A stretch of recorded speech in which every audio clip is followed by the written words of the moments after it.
आकाशवाणी पुणे. स्वाती महाळंक प्रादेशिक बातम्या देत आहे. ठळक बातम्या. मुख्यमंत्री एकनाथ शिंदे यांनी घेतला राज्यातल्या आरोग्य सुविधांचा आढावा.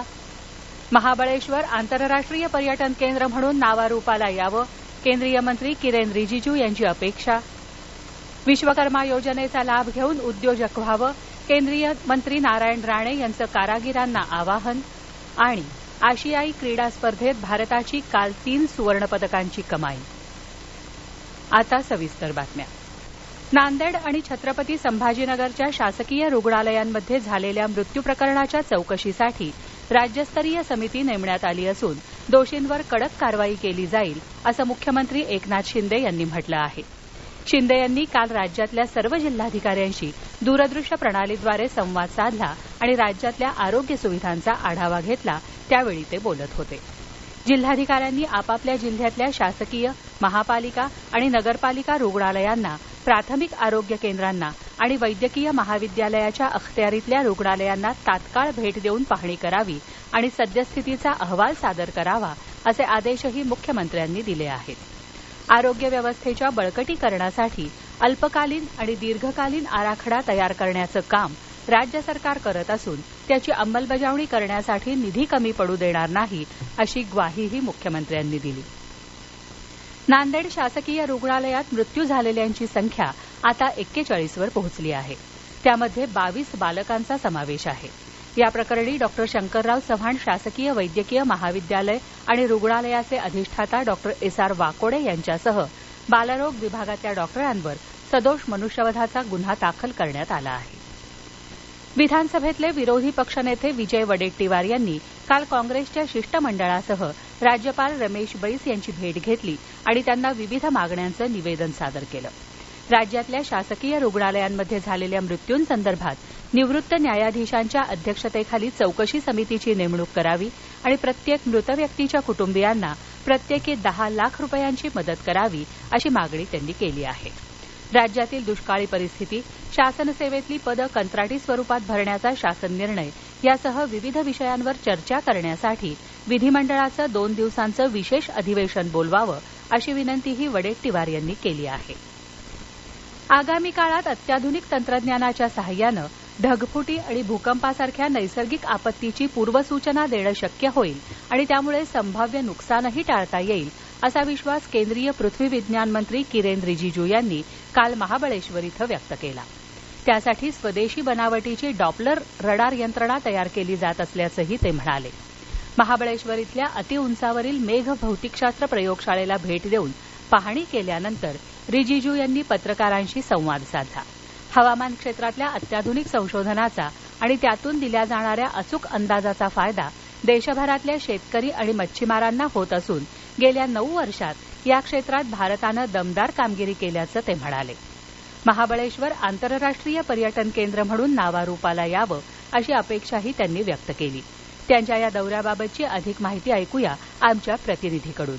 महाबळेश्वर हे देशातील काही सर्वोत्तम पर्यटन स्थळांपैकी एक असून आता त्याला आंतरराष्ट्रीय पातळीवर नेण्याची गरज असल्याचं केंद्रीय पृथ्वी विज्ञान मंत्री किरेन रिजिजू यांनी म्हटलं असून त्या दृष्टीनं प्रयत्न करण्याचा निर्धार देखील व्यक्त केला आहे. वेण्णा तलावाजवळ असलेल्या अतिउंचावरील मेघ भौतिकशास्त्र प्रयोगशाळेला भेट देण्याच्या निमित्तानं रिजिजू 2 दिवसांच्या महाबळेश्वर दौऱ्यावर असून इथल्या निसर्ग सौंदर्याची प्रत्यक्ष अनुभूती घेतल्यानंतर त्यांनी हा मनोदय जाहीर केला. महाबळेश्वरमध्ये लवकरच आंतरराष्ट्रीय परिषद आयोजित करणार असून त्या निमित्तानं स्थानिकांना रोजगाराची नवीन संधी उपलब्ध होईल असा विश्वास देखील त्यांनी व्यक्त केला. महाबळेश्वरचे वैभव असलेल्या स्ट्रॉबेरीच्या गुणवत्तेत आणि उत्पादनात सुद्धा अत्याधुनिक तंत्रज्ञानाच्या आधारे वाढ करणे सहज शक्य असून त्यासाठी हवामान विभागानं स्थानिक प्रशासन आणि राज्य शासनाशी समन्वय ठेवून काम करण्याच्या सूचना रिजिजू यांनी यावेळी दिल्या. एकंदरीतच रिजिजू यांचा हा दौरा हवामान विभागाबरोबरच महाबळेश्वर वासियांसाठी देखील चांगलाच फलदायी ठरणार असल्याचं स्पष्ट झालं आहे. आकाशवाणी बातम्यांसाठी महाबळेश्वरहून विनायक सोमणी. पंतप्रधान मोदी यांच्या संकल्पनेमधून राबवण्यात येत असलेल्या पंतप्रधान विश्वकर्मा योजनेचा इच्छुकांनी फायदा घेऊन उद्योजक बनावं आणि आपली आर्थिक प्रगती साधावी असं आवाहन केंद्रीय सूक्ष्म, लघु आणि मध्यम उद्योग मंत्री नारायण राणे यांनी केलं आहे. काल सिंधुदुर्ग इथं या योजनेसंदर्भात परिसंवाद आणि जनजागृती कार्यक्रम झाला त्यावेळी राणे बोलत होते. यावेळी राणे यांच्या हस्ते काही प्रातिनिधिक कारागिरांचा सत्कारही करण्यात आला. राष्ट्रवादी काँग्रेसमधल्या फुटीसंदर्भात आज केंद्रीय निवडणूक आयोगासमोर सुनावणी होणार आहे. अजित पवार गटानं निवडणूक आयोगाकडे पक्षाचं निवडणूक चिन्ह मिळावं आणि अधिकृत राष्ट्रवादी काँग्रेस पक्ष म्हणून मान्यता मिळावी यासाठी अर्ज केला आहे. या दाव्याला शरद पवारांसोबत असलेल्या गटाचे प्रदेशाध्यक्ष जयंत पाटील यांनी विरोध केला आहे. या प्रादेशिक बातम्या आपण आकाशवाणीच्या पुणे केंद्रावरून ऐकत आहात. कोल्हापूरचं वाढतं शहरीकरण आणि लोकसंख्या पाहता तिथे आयटी पार्क होणं आवश्यक असल्याचं उपमुख्यमंत्री अजित पवार यांनी म्हटलं आहे. यासाठी कृषी विद्यापीठाची रिकामी 30 हेक्टर जागा वापरावी आणि विद्यापीठाला पर्यायी 50 हेक्टर जागा उपलब्ध करून द्यावी अशी सूचना पवार यांनी काल केली. या संदर्भात मुंबईत झालेल्या आढावा बैठकीमध्ये ते बोलत होते. आंतरराष्ट्रीय कंपन्यांना पुण्यानंतर कोल्हापूर हा एक चांगला पर्याय आहे असंही पवार म्हणाले. महिलांविषयक गुन्हेगारीला तस्करीला आळा घालण्यासाठी राज्य महिला आयोगाचा बंधमुक्त भारतीय युवा अर्थात यंग इंडिया अनचेंड हा उपक्रम मुंबईतल्या 30 महाविद्यालयांमध्ये सुरू होणार आहे. या उपक्रमाची महानगरपालिका जिल्हा आणि तालुका स्तरावर व्याप्ती वाढवावी असं महिला आणि बालविकास मंत्री अदिती तटकरे यांनी म्हटलं आहे. या उपक्रमाच्या उद्घाटनानंतर त्या काल मुंबईमध्ये बोलत होत्या. पंतप्रधान पीक विमा योजनेची कोविड काळातली देय नुकसान भरपाई 8 दिवसात शेतकऱ्यांना न दिल्यास पीक विमा कंपन्यांवर कारवाई करण्याचा इशारा कृषी मंत्री धनंजय मुंडे यांनी दिला आहे. ते काल मुंबईमध्ये या संदर्भातल्या आढावा बैठकीत बोलत होते. पंतप्रधान पीक विमा योजनेत सहभागी असलेल्या 6 कंपन्यांपैकी 4 कंपन्यांकडून 224 कोटी रुपये येणं आहे अशी माहितीही त्यांनी दिली. पुण्यात नव्यानं सुरू झालेल्या centre for policy and governance या संस्थेतर्फे मराठी भाषा धोरण आणि अंमलबजावणी या विषयावर येत्या रविवारी भांडारकर प्राच्यविद्या संशोधन मंदिरात एक चर्चासत्र आयोजित करण्यात आलं आहे. या चर्चासत्राचं उद्घाटन ज्येष्ठ साहित्यिक रंगनाथ पठारे यांच्या हस्ते होणार आहे. मराठी भाषेबद्दलची शासनाची धोरणं आणि त्यांची अंमलबजावणी यावर या चर्चासत्रात भर देण्यात येईल असं संस्थेचे अध्यक्ष शशिकांत पाटील यांनी म्हटलं आहे. नवमहाराष्ट्र संघाचे उपाध्यक्ष तसंच पुणे जिल्हा खो खो संघटनेचे अध्यक्ष महेश मेढेकर यांचं काल पुण्यामध्ये दीर्घ आजारानं निधन झालं. ते 70 वर्षांचे होते. आज सकाळी वैकुंठ स्मशानभूमीत त्यांच्या पार्थिव देहावर अंत्यसंस्कार करण्यात येणार आहेत.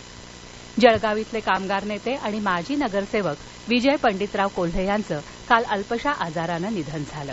त्यांच्या पार्थिव देहावर आज दुपारी 1 वाजता अंत्यसंस्कार करण्यात येणार आहेत.